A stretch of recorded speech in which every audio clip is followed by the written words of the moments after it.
sinisinghot mo, Marcos Jr. Alam nyo mga kababayan, isa hong issue yan ng mga nagpupulburon.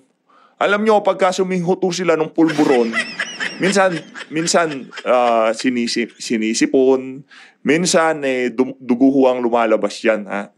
Yung pagka nasobrahan. Ngayon, sa tingin ho natin, medyo magandang gising itong si Marcos Jr. Kaya paggising niya, inatake niya kagad ng pulburon. Ano yan nanood ho tayo ng documentary, kaugnay dyan sa mga pulburonic.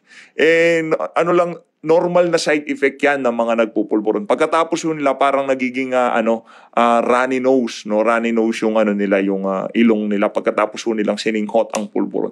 Kaya yan, Marcos Jr., wag mo kaming papaandaran na cup cold yan.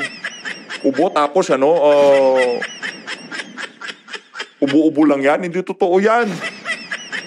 Kakasinghot mo ng pulburon yan. Mga kababayan, naniniwala ho ba kayo na yan?